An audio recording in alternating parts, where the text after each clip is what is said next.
mwaramutse canke mwiriwe bivanye naho umumwe wese aherereye kuri mwebwe mwese mukurikirana ibiganiro by'imbonesha kure Iruku Media cyane mwebwe bakunzi b'ikiganiro Mvura Muganga. Ndabaramutse ndabaha n'ikaze mu kiganiro cy'uno munsi. Kiganiro Mvura Muganga ni kiganiro kibaganirira ku bijyanye n'amagara y'abantu. Muti none uno munsi tuza kuganira kuki? Tuza kuganira kuri kanseri y'amaso ifata abana bita retinoblastoma. Ni indwara kanseri y'ijisho ifata abana cyane abana bari munsi y'imyaka 5. Twashatse rero kumenya nimba iyo ndwara ivugwa igakira, ibimenyetso biranga ko umwana yanduye iyo kanseri, ko hano mu Burundi hari aho bayivura n'ibindi. Twaciye twegera muganga Remezo Philibert akorera ku bitaro Right House kugira ngo tumubaze ivyerekeye iyo kanseri kandi adusigurire ibitari bike. Twatanguye tumubaza nimba iyo kanseri ifata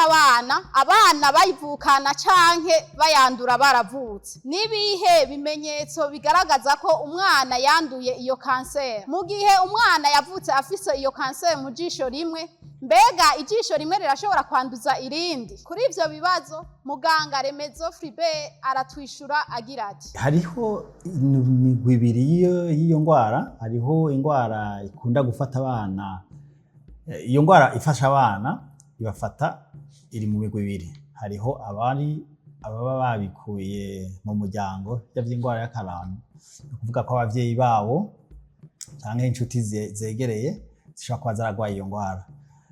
Hariho rero n'abandi iza gutyo itavuye kuri ivyo by'akaronda. Ni indwara rero ifata abo bana, umuntu ayitoye hakiri kare rero ni indwara ivugwa, ariko iyo bayitoye haheze igihe ni indwara idakira, ko nkuko babivuze bayita kanseri. Kanseri rero imaze gushika ku rugero rwa kure ntaco bayifashamwo. Hari ibimenyetso bitandukanye bishobora kwerekana ko iyo ndwara umwana yifise. Icambere gisumba vyose ni ikimenyetso c'uko umwana uri kuramuraba bavuga ko afise akantu kera mu jisho. Ako kantu kera mu jisho bahora bakitiranya n'indi ndwara mbere bita cataracte. Birafitaniye isano uri kurabiraba mu bimenyetso. Ako kantu rero kera mu jisho gashobora kuboneka mu jisho rimwe, gashobora kuboneka mu maso abiri. Iyo mbere y'akaronda mu bisanzwe ikunda gufata amaso abiri, ariko irashobora no gufata ijisho rimwe. Rero ikimenyetso nyamukuru nuko umuvyeyi abonye ako kantu kera mu jisho canke hajya mu ijoro. Hariho abantu baravuga ngo umuntu afise umwana afise ngo amaso mbengana kayabu. Hariho amaso mu ijoro iyo hari mu mwijima umenga duca ibibatsi, amaso aca ibibatsi. Ako kamenyetso rero iyo umuntu umuvyeyi amaze kuja arakabona, ni ukuvuga ko umwana aca munyarukana kwa muganga byihuta. Ikimenyetso kindi gikunze kuvugwa ni kujya ko umuntu agira umurazi. Bajya by'umurazi nuko tuzi ko hariho abana benshi bagira imirazi, ariko bakaba batabagwaye iyo ndwara ya retinoblastoma. Ariko ni vyiza ko wabibonye ujana kwa muganga kugira barabe ko bitoba bifitaniye isano n'iyo ndwara, kuko hariho abagira ibimenyetso bijanye n'uwo murazi, akaba ari cyo kisigura ko ashobora kuba atanguye iyo ndwara ya retinoblastoma. Ikindi kikunda gushika ni uko ushaka kubona ijisho rimwe rinini cyane risumba irindi. Ukabona ko ari rinini cyane, ryagutse gose, kiya gipande cirabura ni kinini cyane. Ushobora mbere no kuronka ijisho rito cyane, irindi rimeze neza, mugo iryo rindi rikaba rito cyane, ukamenga ryanyankabiranye ryabaye gato cyane. Canke irya jisho ritukura rikaba rigatukura hose rikababaza. Cyangwa ukasanga rimwe amaraso indani mu jisho, iryo jisho ukabonamo indani amaraso menshi yaje gutyo turumbuka. Urashobora no kubona rero iyo ndwara igeze kure, bashaka gusanga ijisho ryasohotse rikaba rinini rigasohoka, rero ikaza umenga ririkoriza imbere gose utagishobora guhumiriza ngo urifuke. Ivyo bimenyetso rero nivyo ikaze bikunda gutuma umuntu abibonye yoja kwa muganga. Ariko igikomeye cyane cihuta gose nikijya cuko ubona ibyo bintu vy'amaso umenga araca ibibatsi, utwo tuntu twera mu maso, ni naho k'imirazi umaze kubona umunori ku jisho. Ivyo nivyo vyihuta cane gose vyo kujana kwa muganga kuko aba hakiri kare cane. Iyo urindiriye ko ijisho riba ryasohotse kenshi biba bigeze kure. Ikivyimbe kiri mu jisho ni ingwara, ni ikivyimbe co mu jisho, ijisho igipande bita retine ni ivyimbe ikivyimbe. Iyo rero ico kivyimbe kimaze kuba kinini kirahenura ijisho, ugasanga ijisho ryaje gusohoka ririko riva mu kibanza caryo. Iyo ngwara ntitegeza gufata ijisho rimwe, no kuvuga ko iyo umaze kuyibona mu jisho rimwe, iryo jisho rindi ritegeza kuca riba ijisho ryo gucungera gose, baca baguma baricungera kenshi nko kwezi ku kwezi tegeza gupima uwo mwana kugira ko iryo jisho rindi ridashobora kugira ikimenyetso caryo. Nico gituma ushobora kwibaza ko ashobora kugira iryo jisho rindi rishobora gufatwa kuko ntubuzi ko ari abiri, rimwe ryatanguye irindi rizoshobora gufatwa. Rero ucicungera cane, baca baja bararipima kugira barabe yuko iryo jisho rindi by'ukuri atakindi kimenyetso. Kuvuga ko iryo jisho rimwe ryagwaye rishobora kwanduza irindi, no kuvuga yuko iryo jisho rindi rishobora kuba rifise naryo nyene canke rizogwara iyo ngwara. Kuko ndavuze ko amaso ashobora kugwara yose, canke akagwara rimwe, canke agahera kuri rimwe irindi rigafatwa mu nyuma, ariko ntiba ryandujwe n'iryo rindi. Niko biba bimeze, umuntu ashobora kwigwara rimwe canke akagwara amaso yose. Mu jisho ry'umwana iyo kanseri iba iherereye hehe? Mbega mu jisho ry'umwana agwaye iyo kanseri haba hameze gute? Twashatse kandi kumenya ko nimba umuntu yoshobora kwirinda iyo kanseri. Twaranamubajije kandi nimba iyo ndwara ivugwa igakira. Mbega hano mu Burundi hariho ahantu umuntu yoshobora kuyivuriza? Twaramubajije nimba iyo kanseri iri mu ndwara zigwiriye kw'isi, igwiriye hehe, kubera iki? Ijisho mu bisanzwe ryacu rifise ivyo bipande, ico gipande c'inyuma citwa retine. Ni kuvuga yuko twavuze ko retinoblastome ni ikivyimbe co muri retine. Partie ya retine rero ni inyuma y'ijisho. Iyo ico gipande rero iyo kigize ico kivyimbe rero aho gitumbereye muri retine kirashobora kuvyimba. Rero turiko tukirabira muri ya ntoboro ya dirisha ry'ijisho niho ishobora kwerekana ibimenyetso bimwe twariko turavuga. Rero iki kivyimba uko kiba kinini niko gishobora kwegera n'uyu mutsi bita nerf optique. Uwo mutsi rero ufatanye ijisho n'ubwonko. Iyo kanseri murazi ko ari ama cellule aba yabaye yagwiriye mu buryo bumeze nabi cyane. No kuvuga yuko iyo ayo maserire agiye arigirayo ya kanseri akacaja muri nerf optique, mu bisanzwe uko yegera niko aja mu bwonko bw'umuntu. Rero no kuvuga ko umwana agwaye iyo kanseri ikagenda ikashikaca muri iyi nerf optique kugira ije mu bwonko, utabitoye hakiri kare ngo umuntu afate akure mu iryo jisho, aca uyu mutsi ufatanye ijisho n'ubwonko kugira arabe ko iyo kanseri toba irashika kure. Mu bisanzwe iyo ibandanije ibishitse mu bwonko, urumva aho nta kintu umuntu aba akiriko aragira, abasigaye ari uguherekeza umuntu abasigaye amuvura ibimenyetso agwaye. Mugabo urumva kanseri bigeze kure, nta kintu kinini umuntu aba akirindiriye ko azofasha kugira umwana azobeho umwanya muremure. Ariko rero iyo baciye babibona hakiri kare bakaca bakuramwo uwo mutsi, bagakuramwo igira ijisho, umutsi bakaca basanga aho bagiye gupima muri laboratoire bagasanga aho iyi ngwara yari igeze ntiraja kure, basanze aho baciriye uwo mutsi iyo ngwara ntiraharenga.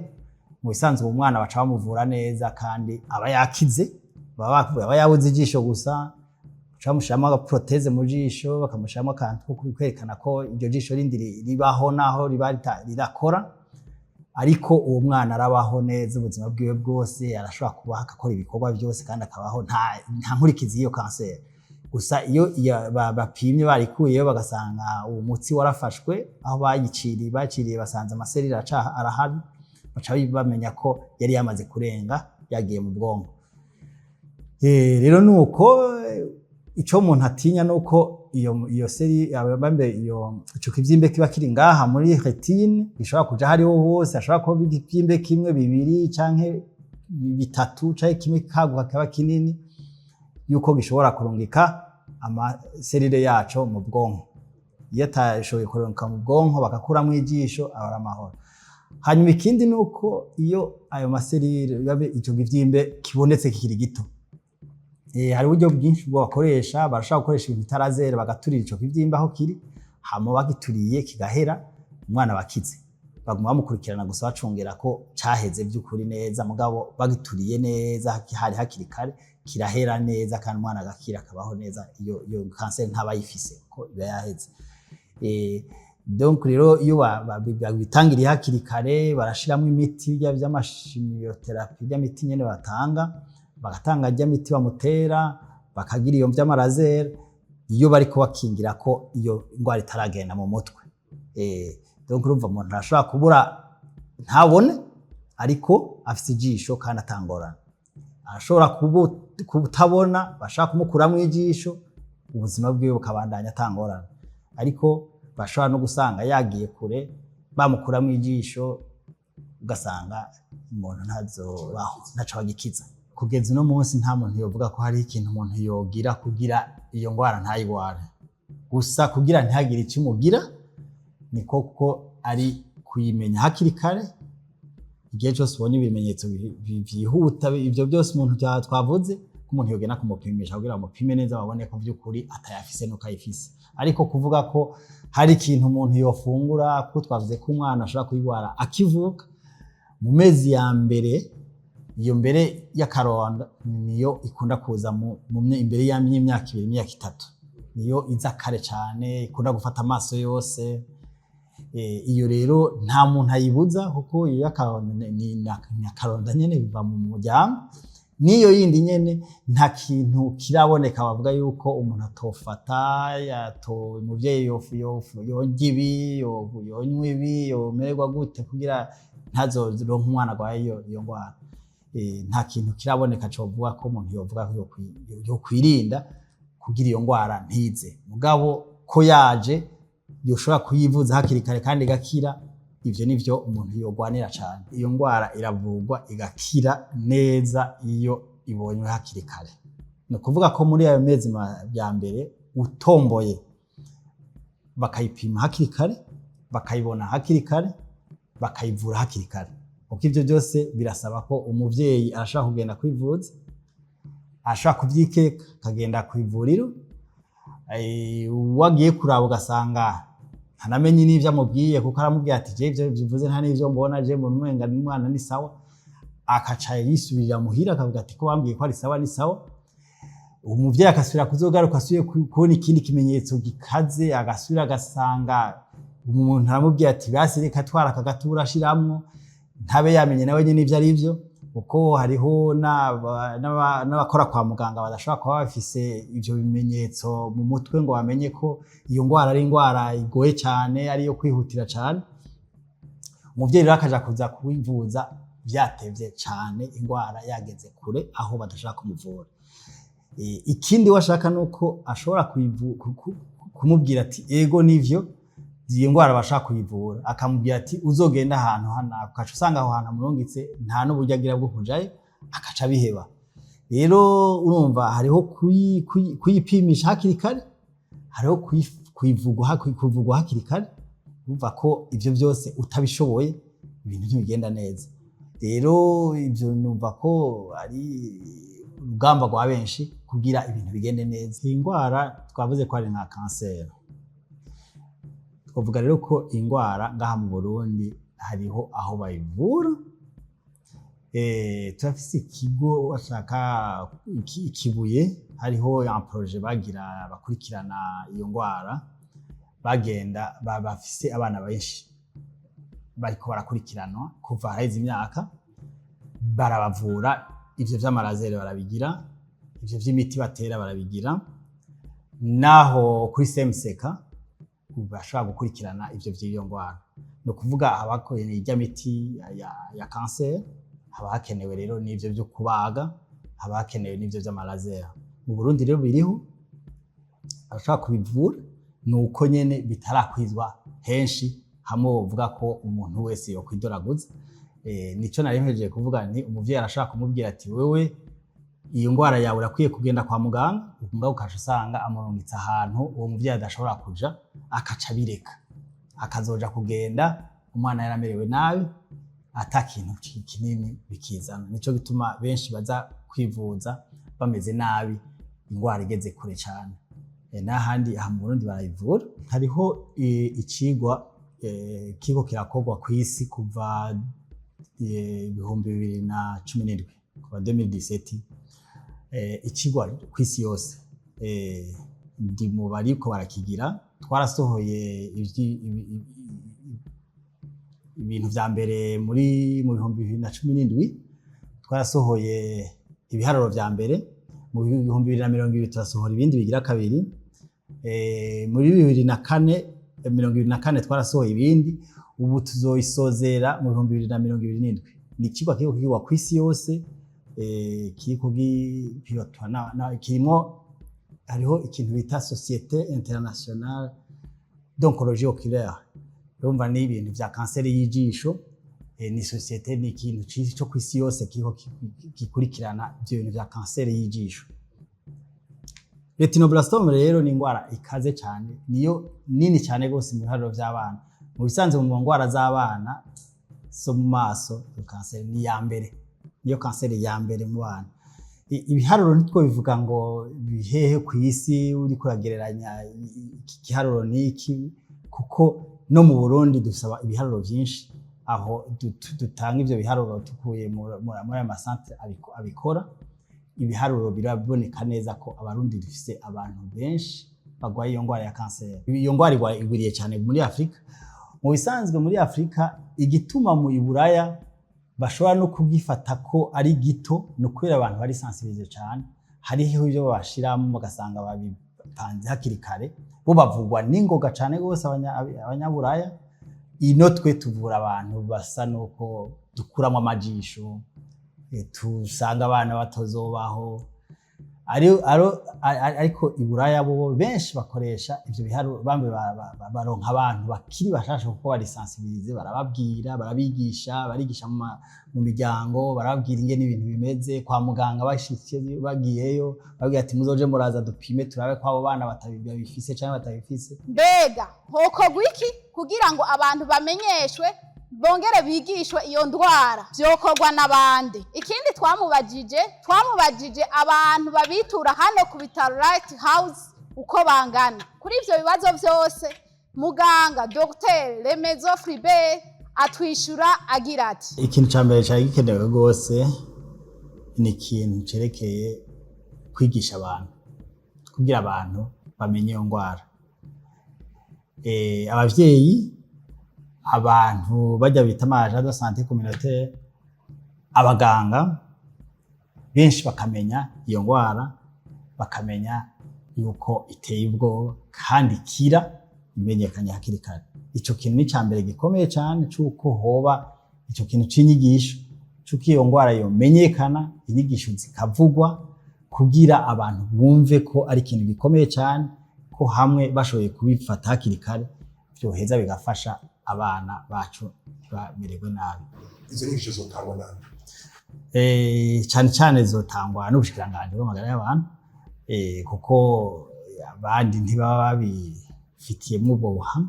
Nibaza ko ico ari cyo kugerageza gusigurira ubushikiranganje bw'amagara y'abantu, bagerageze kugira bazorabe ko babishira mu maprogramme komeye, kuko hariho igisata kiraba ivy'impumyi, bakagishira mu byo mu bikorwa bategeza gukora kugira bigisha abantu, babishire kwa muganga, babivuge muri radio ba agent de santé communautaire, bajya baremesha kiyago, babibwire abantu, abavyeyi, abantu benshi babimenye yuko by'ukuri iyo ngwara uwoje arabona ivyo bimenyetso akabajana kwa muganga, boheza bakabakiza. Si benshi cyane, nibaza mugabo kituma bataba benshi, bariho baraza. Novuga ko nko mu mwaka dushobora kuronka nk'abantu 10, mugabo si ukuvuga ko ari kubera ari bake, ni kubera baba ari batazi yuko bikenewe, batabimenye ngene iyo uwo mujana batibaje ko ari ikintu gikenewe.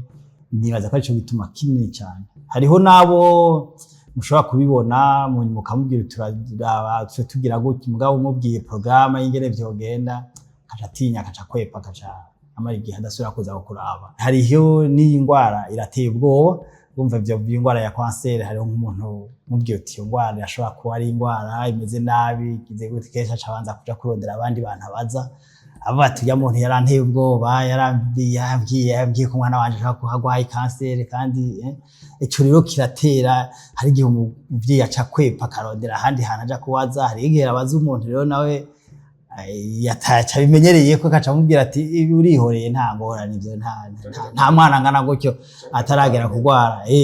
Ati na mwana w'umwaka umwe nawe naragera kugwara amakanseri nawe reka kukubesha. Urabona ingene umwana yimereye neza atasa neza akira neza ati abantu bagwaye kanseri ntuzi ingene baba bameze. Ati rero ico oye naco nyene igihe umuntu atararonka inyigisho zikwiye ntubuzi neza ko abantu bataza kubera kutamenya nuko bataza kubera iyo ngwara itahari. Rero yaba vyashoboka hoba icigwa bakayishinda bakarondera abantu baja kumenya mu makominote bakarondera ingene bashobora gutora vy'ukuri abantu bafise izo ngwara. Kuko ubwana nk'ubu babifasha ati kujya kuntu umuvyeyi avuye kwibaruka bavuga ati asubiyeyo nyuma y'ukwezi canke nyuma y'iki bazomupime barabe yuko ata kimenyetso kihari kimeze gutyo. Hivyo yaba nabo kwa muganga bari babimenyereye umuntu akamubwira ati basi muzoce mupima murabe ko ibimenyetso bihari hamubonye hagize ikintu muce mu rungika umutegeza ku murongo. Ndabashimire rero mwebwe mwese mudahengeshanya gukurikirana ibiganiro vy'imbonesha kure Look Media cyane cyane mwebwe bakunzi b'ikiganiro Mvura Muganga. Ariko mu nkundire nshimire ku buryo bw'umwihariko muganga Dr. Remezo Fribert we yemeye kuduha umwanya utari muto kugira ngo atuyagire ibitari bike kubijanye n'iyo kanseri ifata abana. Namwe mwese ndabakengurukire mugiraho muba mubahwe naho ubutaha.